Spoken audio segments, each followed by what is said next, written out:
We're halfway through the college football season. Maybe your team had an early letdown. They're showing signs of improvement, and with some opportunities ahead in the coming weeks, they have some time to climb the rankings. Or maybe you're like my team. They haven't had a good product on the field all season. They've been playing musical quarterback.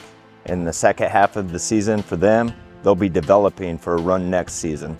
And along with being halfway through the college football season, we're at the midpoint of turning yards into lawns. So maybe the information's overwhelming. You started fertilizing, you made a few errors this fall, or maybe you're thinking, I think I can do this, but I'm gonna hold off till next year to start. Or like some of us, you're ahead of the game, but you don't want a second half letdown. In this video, I'm gonna cover a few things to guarantee that come next season, you're a true contender. In my last video, I told you I got permission from my neighbor to do our front lawn and our side lawn over here.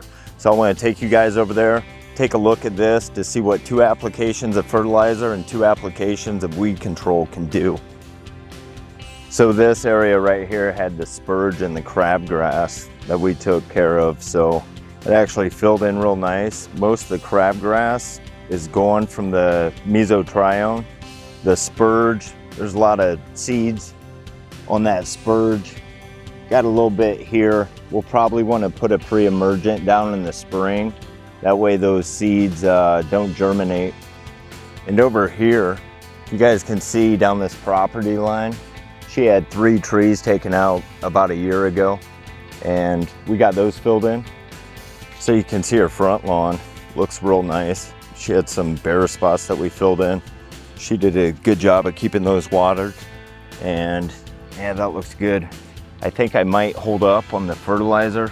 She's probably sick of mowing this thing. I've already applied 1.54 pounds of N on her lawn so far. How do I know that? I know her square footage. You guys need to know your square footage. sodsolutions.com, you can get your square footage that way. You can have a buddy over, length times width, get your square footage that way. I was actually talking to a guy at the gym the other day. He watches my videos. He said he would get his square footage on Zillow, which you can do that, but those home reports actually have lot size. So you'll have to take out your driveway, your house, and your landscaping out of that to get your square footage. So 7 years ago, I decided I was gonna start fertilizing my lawn. So I went on Zillow, got my lot size. It came out to be close to 14,600 square feet. What I ended up doing is going out to Lowe's, getting a bag of weed and feed that covers 15,000 square feet. But my actual turf is close to 8,500. So I was almost putting double the fertilizer down. And I noticed within a few days, I was getting yellow streaks down my lawn. And what that is you put that much fertilizer down, the salt levels are gonna raise up too quick in the soil, and you get what is known as fertilizer burn. Most of these products that you get at Lowe's and Menards that say natural or slow release are good products to start with. You can probably over fertilize and you'll be all right. As a general rule, you want to apply 0.4 to 1 pound of nitrogen per 1,000 square feet per application. Products you get, again, at Lowe's and Menards, it's going to be in that range, so you guys should be safe with whatever you get there. A good tool I found to know how much fertilizer you're actually applying is turf.purdue.edu. You can actually have this on your cell phone, and if you guys remember, I got a 15,000 square foot coverage bag of Scott's that I was going to get 3 applications on my neighbor's lawn. That was a 32010, 32N, 0P, and then 10 with that K. And I know her square footage is 5,000.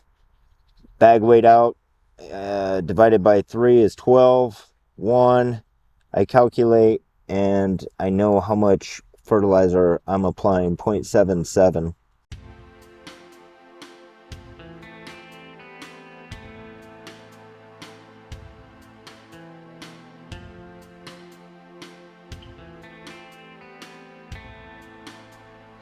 All right, so you guys are probably wondering what my front lawn looks like. Before we take a look at that, I want to head down to the islands. I've been taking care of those for the last 2 years. Kind of show you some problems that I deal with the city coming in and mowing, and kind of a game plan there going forward that I came up with over the last couple days. So take a look at that, maybe catch some lawns in the neighborhood on the way down. I'm gonna walk down there. So it actually didn't take me too long. This is my neighbor's front lawn, looking real nice. And her neighbors have a lot of that clover. I think this guy's problem is he just so it's good to see my neighbor dominating her neighbor. Something else to keep in mind, we've gotten a lot of rain here in Northwest Ohio. Gives you guys an opportunity to raise that deck up. You don't want to have all these clippings on your lawn like over here. This guy kept his deck set at the same height. He has all these clippings right here, so raise that deck up, especially with all this rain we're getting. The problem I have down here on these islands, I come down here, spray for weeds a couple times a year, but the city, they're gonna come in and mow. They'll actually come tomorrow, and they mow about once a week. They've got their deck set at the lowest setting, so as much weed killer that I put down, still gonna have all these dandelions and stuff here. It doesn't look too bad now. I think the neighbors actually mowed yesterday and it was getting pretty tall. I put some fertilizer down, but with the city coming in and just scalping this down, these dandelions, it's kind of hard to keep up on those going forward on this, since you really can't put a bunch of fertilizer down. I don't want the neighbors mowing this all the time. So I think I'm gonna find some fertilizer that is around 0.4 pounds of N per thousand. I know that these islands down here are 7,500 square feet. If you guys are applying weed killer, using these mow lines is a good reference. So you just want to follow those mow lines. Follow this one down here, spray for weeds, and then circle back. Follow this one here and then shoot back down and then return. I don't know if you guys can see this with the lighting, but a fertilizer application that I put down a couple weeks ago really greens this up, minus these dandelions here. But so fertilizer is really going to make the lawn green. This time of year, everyone's lawn is green with all the rain, but these don't look too bad. I really need to get on these weeds. Guys, one thing about fertilizing your lawn and taking care of it, when I first moved back here, not too many people were taking care of their lawn. But once you start doing that, maybe it's a snowball effect with your neighbors and they'll start fertilizing and maintaining their lawn, kind of make the neighborhood look a little better, unless you live in Zach's neighborhood. So before we head back and look at my lawn, let's take a look at my neighbor's lawn one more time. That's not hers, that's her neighbor's. But here's hers right past the clover patch. You can see how nice that is. Just 2 applications. Basically, I'm doing this application rate out at my buddy Scott's house, and he shot me a text like 4 days after I put the first application down, and his lawn's looking really good. Helping my dad out take care of some POA at his place. So it's been a busy fall, but a productive one. So if you guys remember back in August, I dethatched my lawn, I torched it, I overseeded. I had about 200 plugs of Midnight Kentucky Bluegrass that I filled in. This is actually looking a lot better than what I was expecting. It took a long time for that seed to germinate, that Midnight. So, but it's looking pretty good. So I'm not wanting a second half letdown. I want to put a product down that's going to green my lawn up a little bit. I've got a couple products. I want you guys to tell me where I should apply them, either on my neighbor's lawn or the islands.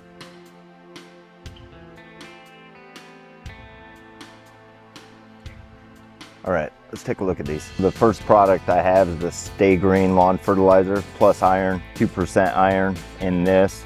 This is a 2905, probably gonna get quite a bit of top growth.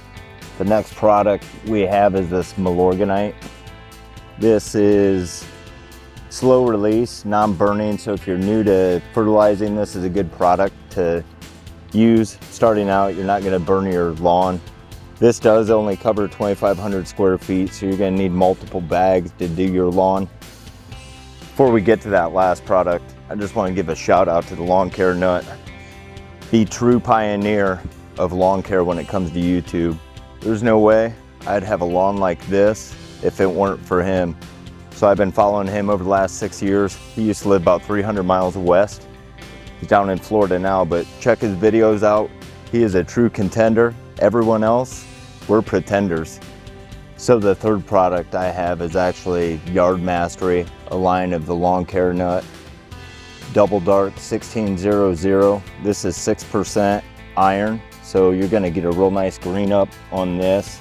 So I want you guys to let me know where you want me to apply these products. You want me to apply the Stay Green on my lawn, the Milorganite on my lawn, or the Double Dark on my lawn? Let me know. You want the Double Dark on the island? You want the Milo on the island? You want the Double Dark on my neighbor's lawn? You want the Milo on my neighbor's lawn? Leave a comment below. Let me know. We'll get that down in the next week or so. I hope you guys enjoyed that video. Hopefully it helped you make some halftime adjustments on your lawn care this fall. If you guys are applying a weed control, which I recommend this time of year, remember that as the temps drop down, those weeds are gonna store up as much food as they can. They're just like humans. We wanna put them on a bad diet of weed be gone. And one last thing before I leave, know your square footage. See you next time.